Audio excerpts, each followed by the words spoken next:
Hello and welcome to Health and Wellness, your guide to the integrated personal and financial retirement journey for physicians. I'm your host, Michael Swartz, Certified Financial Planner and Master Certified Physician Development Coach. Welcome back to Health and Wellness. We are in episode 2 with Dr. Gita Mehta. And Gita, I think the first conversation, it was overflowing with vulnerability, authenticity, and just sharing your story. And I want to start by just thanking you so that the listeners will also hear your story and understand that this doesn't have to be a linear path. There really is no right answer, and reality in life is going to have a say in this retirement journey.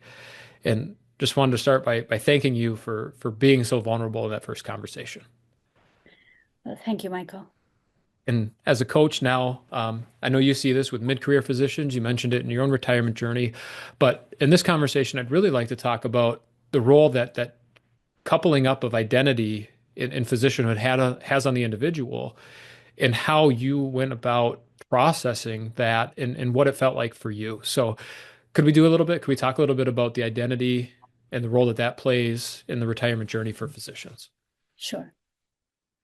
So for you specifically, for those of you who listened to last week's episode, you really didn't have much of a say in when you chose to retire. It was really brought on by your mom's health and traveling back to India to care for her. And you did get to kind of continue that role of being a physician for your mom.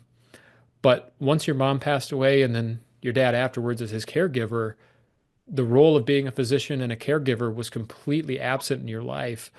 I'm curious what that brought about for an awareness when it comes to your identity as a physician. It was very strange. If I would ask people, can I still call myself doctor? And people would say, oh, once a doctor, always a doctor. But it didn't sit right. And I think that, a career where this is the only work you've done all your life. You've gone to medical school, straight out of medical school, you get a job, residency, fellowship, faculty. Of course, I had a lot of other identities, but this was the identity you lived with on a daily basis. And people called you doctor all day long. And, it was losing that identity was sort of like, I have to figure out who I really am if I'm not a doctor. And I think that was a challenge. I was still a mom. I was still a wife. I was a friend. I, was an aunt. But none of those felt enough.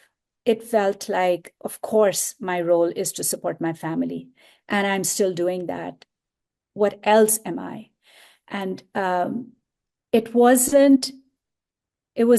difficult for me to figure out, almost like, who do I want to be when I grow up?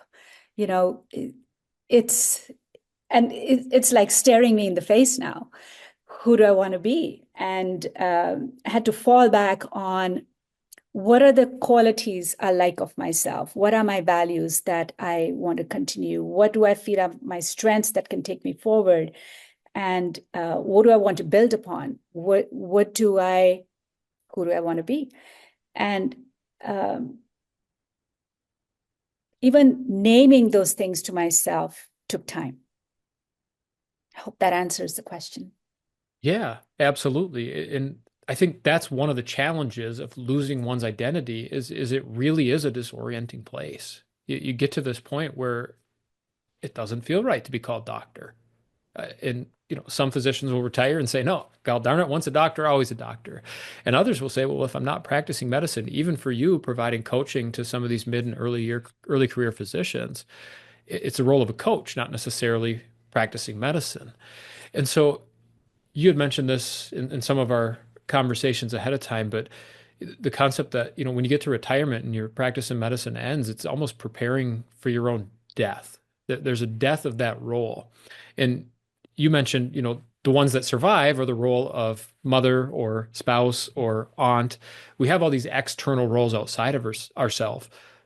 But what about that sense of self and identity when inside of us, where I am a doctor becomes, well, I'm a retired doctor. What does that feel like? Uh, it sits well now.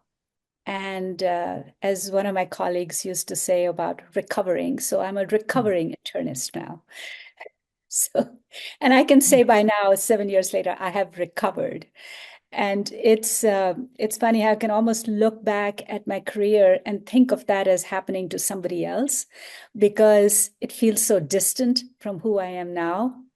And I can even look at it fondly. I mean, despite uh, you know, when you're in it, all you can think about is all the work that needs to be done and, missing the forest for the trees kind of situation.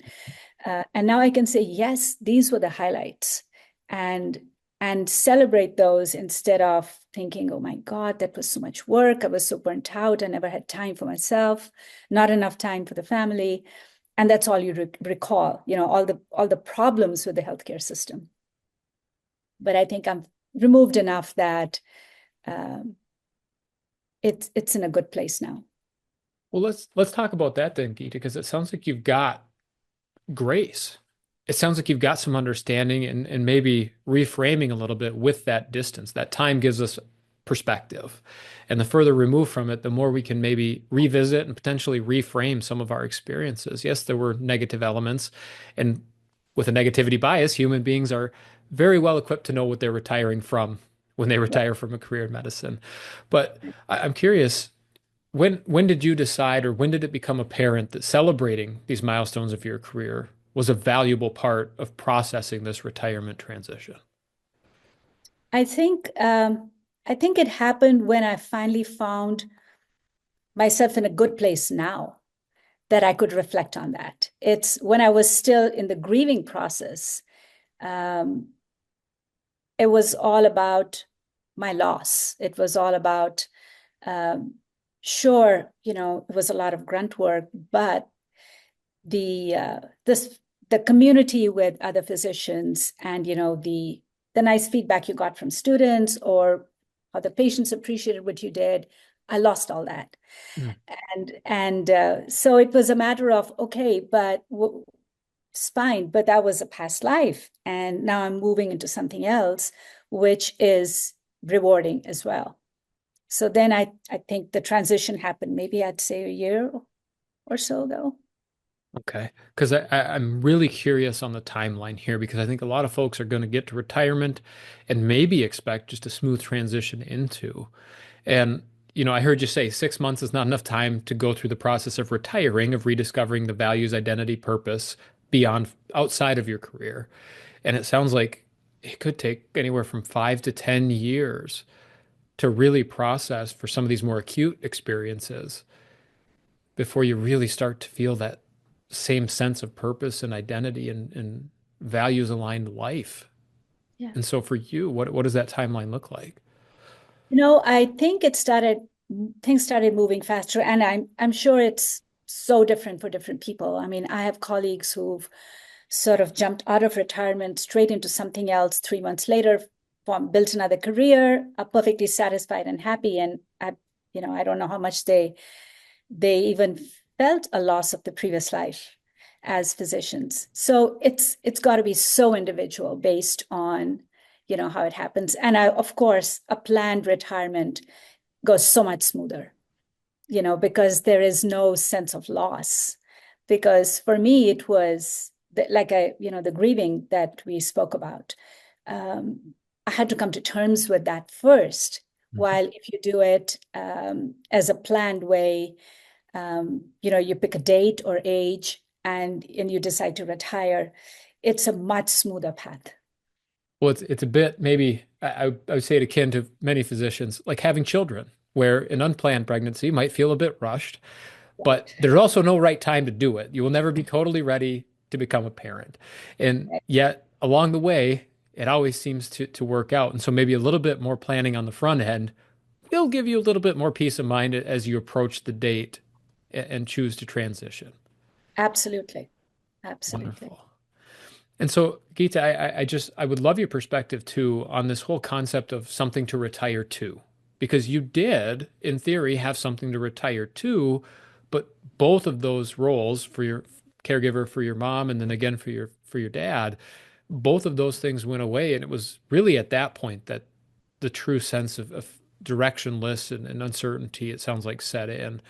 And so how did you go about rebuilding where you are today to really have that purpose motivated life that you've now fully retired into? Yeah. Um, I still think it took a lot of reflection. And I think after my father passed away, that was much harder because after my mother passed away, it was like, okay, now I have to make sure he's okay. And I would go back to India for 3, 4 times a year, spend a month or so at a time. And after he passed away, I had to really face reality in terms of what I wanted to do and figure out for myself, which took a lot of soul searching, a lot of reading, a lot of conversations with my husband, and of seeing what it could look like. And and I think some of it is there's a bit of fear.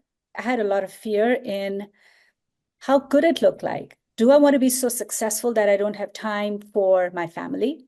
And uh, I don't want to compromise on that. I compromised on family for, on my career. And do I still want to do that? And how do I find something which gives me some autonomy of my time and how I spend it? So I can't really take on a job which requires my 100% presence. What is that going to look like? And where do I still have time for, pursuing the other things that I enjoy? So it took as almost like a balancing act of picking and choosing things and writing down, what makes sense and what makes me feel creative and alive. Well, I thought you might go here, but I'll prompt you anyway. You mentioned finding the sweet spot. So for you, what's that allocation of time? Because it wasn't full time. You made that clear. Surrendering your sense of agency to another full-time job was not an option. Sacrificing your family was not.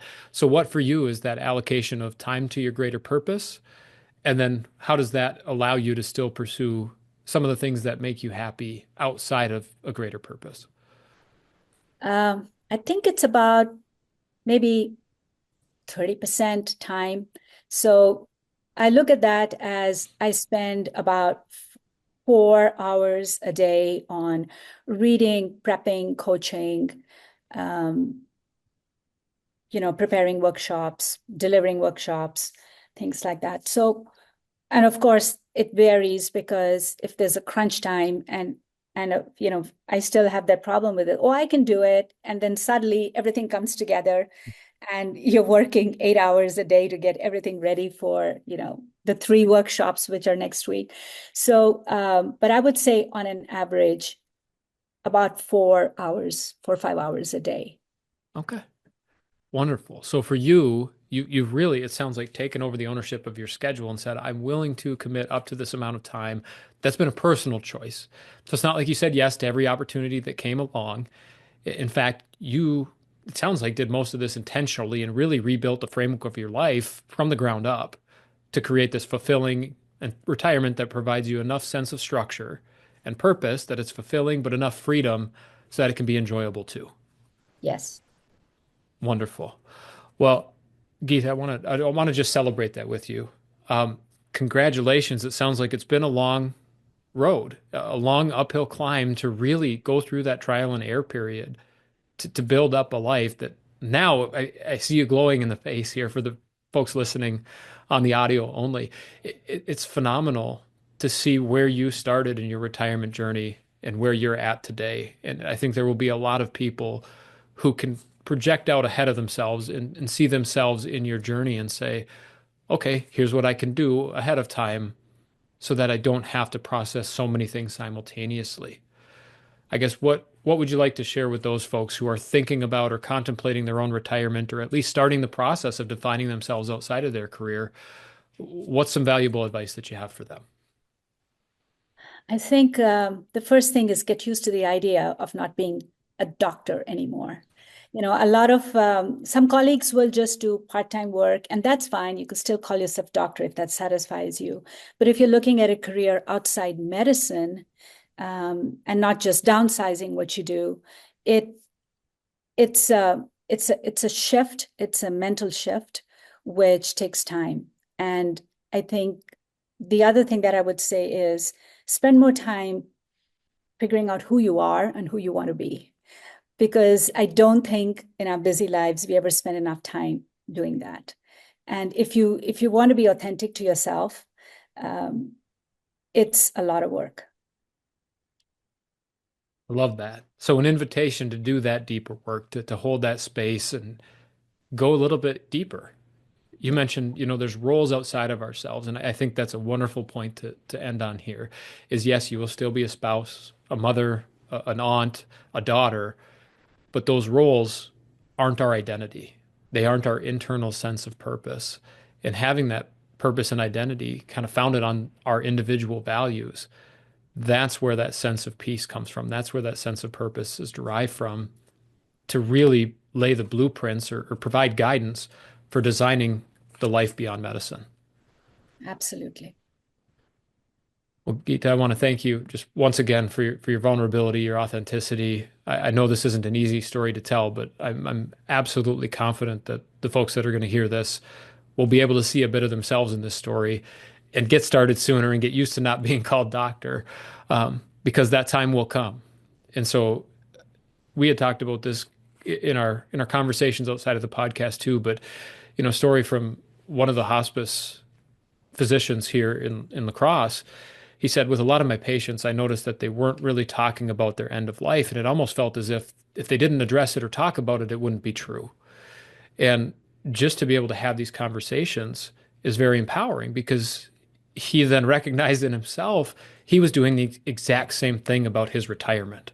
Well, if I just don't think about it, I just don't talk about it, it's not going to happen. And I think your story really shows that reality will have a say in our retirement journey. In fact, sometimes it will force the retirement before we're ready.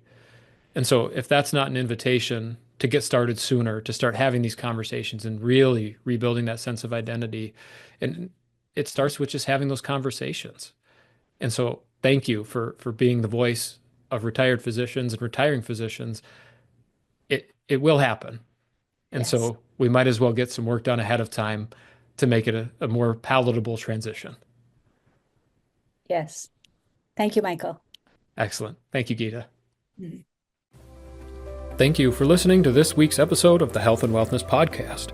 As always, I'm your host, Michael Swartz, Certified Financial Planner and Master Certified Physician Development Coach.